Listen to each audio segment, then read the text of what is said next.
Graça e paz, como você tá? Ó, o pastor Raul aqui. E hoje nós vamos conversar um pouquinho sobre o quê? Sobre o texto original do Novo Testamento. Tá? Eu quero trazer algumas informações para você, porque nós temos sim o texto original do Novo Testamento. Por quê? Porque nós temos a preservação do texto por Deus, isso é uma coisa muito importante que nós venhamos entender. Bom, o ano era 1500, né? Eram alguns anos depois de 1500, o ano da descoberta do Brasil por Pedro Álvares Cabral. Eu tive um problema sério porque teve um aluno que ele jurou para mim que quem descobriu o Brasil foi Dom Pedro I. Sabe, nós precisamos estudar história, é muito importante que nós tenhamos a bagagem histórica, tanto mundial, olha só, para você interpretar a Bíblia, você tem que entender o que acontecia na história geral, né? Chamada história universal. Exatamente, não é apenas o que acontecia ali nos países que a Bíblia cita.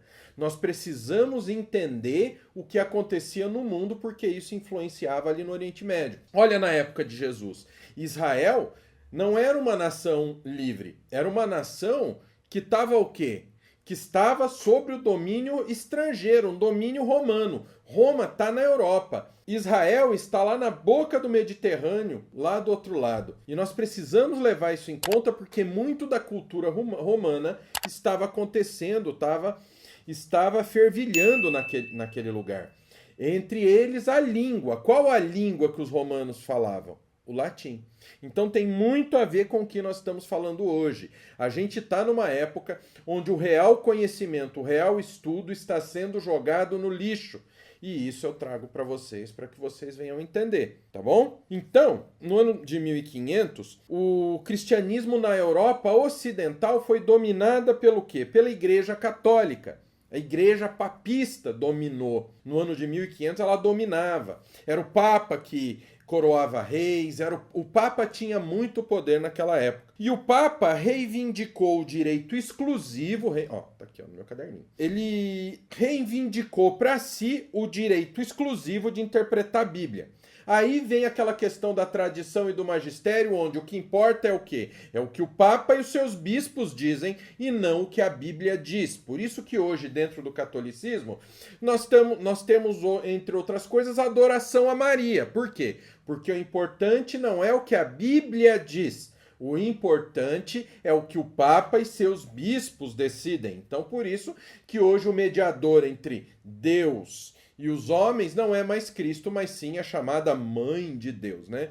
O catolicismo absurdamente diz que Maria é Mãe de Deus. Por que isso? Porque o Papa, aqui em 1500, retinha para si a exclusividade de interpretar a Bíblia. A Vulgata era a versão padrão usada pelos papistas. Os leigos, ou seja, os cidadãos comuns, não tinham permissão de ler a Bíblia sozinho.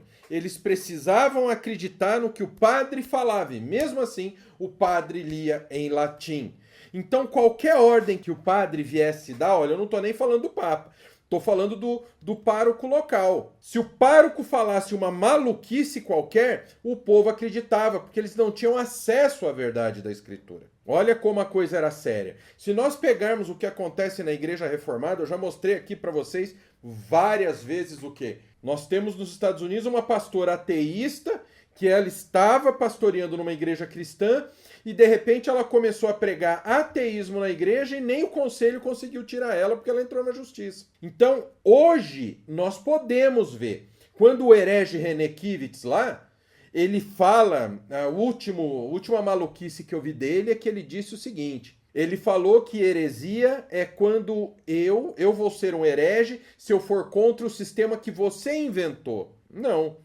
Heresia é ir contra o que a Escritura diz. Então, se o povo não conhecia a Escritura, como na igreja dele, que o povo da igreja que ele pastoreia, do herege René Kivitz pastoreia, como a igreja dele não conhece a Bíblia dentro do contexto, não sabe o que é a história da igreja, não sabe o que é pecado, como lá é relativizado, ele faz o que ele quer, exatamente o que o padre fazia aqui. Tá percebendo o X da questão?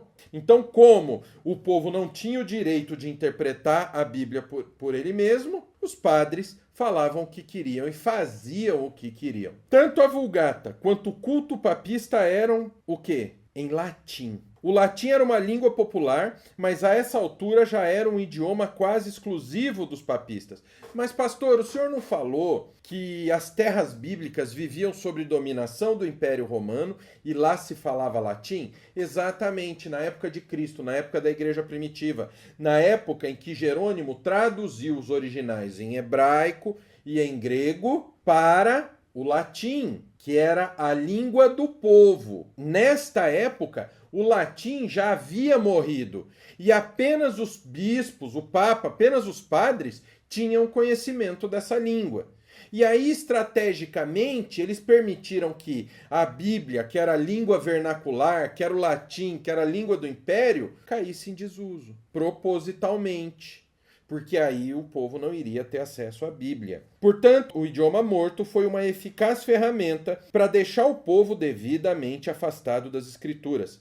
E aí aparece Lutero, que escreve suas 95 teses contra as indulgências. O que era indulgência? Você pagava e você tinha o perdão do pecado pelo próprio Papa, pelo chamado Vigário de Cristo, porque o Papa se colocava como verdade absoluta. O catolicismo se coloca como Cristo na Terra hoje, na prática. Então o que acontecia? Naquela época, Lutero presenciou, ele foi a Roma, ele viu, não, você dá uma esmola aqui para tirar seu tio pelo seu pai, para tirar eles do purgatório. E aí Lutero escreve 95 teses contra as indulgências. Lutero não queria sair da igreja. O que ele queria? Ele queria reformar a igreja, tirar esse lixo e trazer a igreja de volta para as escrituras. Porque ele achava inicialmente que o Papa não sabia nada dos rolos que faziam lá na igreja papista.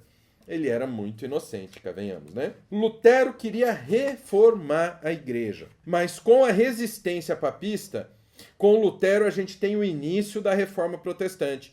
A Reforma Protestante traz de volta a primazia de Cristo e tira a igreja do cativeiro da igreja católica papista. Os 5 solas, resultado da reforma, traz uma volta da igreja para o caminho de Cristo e os apóstolos, como fruto do sola escritura, que quer dizer só escritura. Ou seja, a escritura acima de qualquer outra verdade. A escritura está no comando e tudo vem abaixo dela. Não confunda com nuda escritura, que é só a Bíblia e mais nada. Então você só precisa da Bíblia e você não precisa, por exemplo, aprender língua portuguesa para saber o que é um parágrafo, o que é uma frase, o que é uma estrofe, o que é uma perícope. Percebeu? Você precisa das regras para ler, tanto em português quanto nas línguas originais. Isso é teologia, por exemplo. Então nós podemos ter a teologia, que são as ferramentas que nós usamos para interpretar a escritura. O nu da escritura não. Está aqui a Bíblia, não importa a maluquice, se você pegar todas as palavras de um determinado capítulo, jogar num saquinho, chacoalhar e tirar uma e inventar uma história, para você estar certo. Isso é o nu da escritura. No sola escritura, a Bíblia é a regra de fé e prática acima de todas as coisas e qualquer ensino. Então, como resultado do sola escritura, os reformadores rejeitam a heresia papista da equivalência da tradição e do magistério na Bíblia. Com isso, a reforma defende que todo crente possa ler a Bíblia. Para o texto grego do Novo Testamento, eles enfatizaram que o Novo Testamento foi escrito em que língua? No inglês daquela época, da época de Jesus. Qual era o inglês da época de Jesus? Era o grego, era a língua internacional. Não era o latim. O latim era a língua do império, como aqui no Brasil, a língua é o português.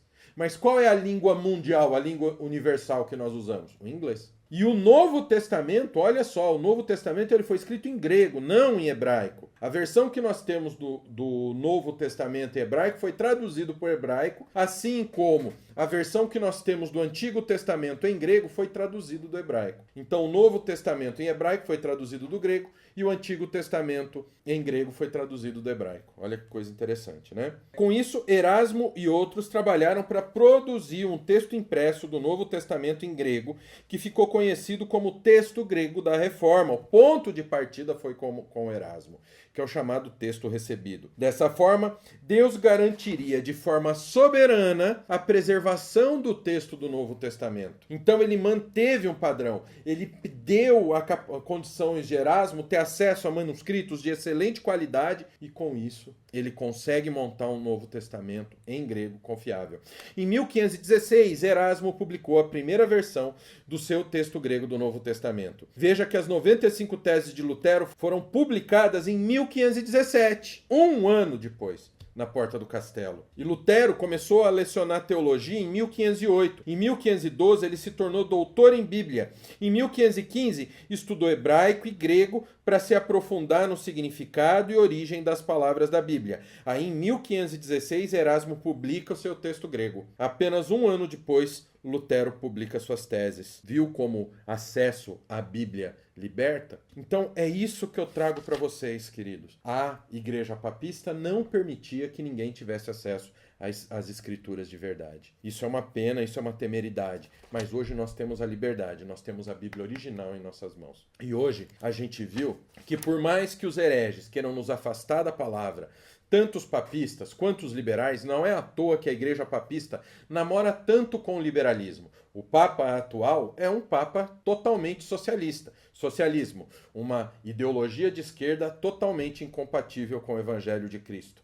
Como pode isso? É porque a Igreja Católica Romana, a ICAR, a Igreja Papista, nós precisamos prestar muito atenção, porque todos os países que são de maioria católica pendem hoje para o liberalismo, pendem hoje para ideologias de esquerda.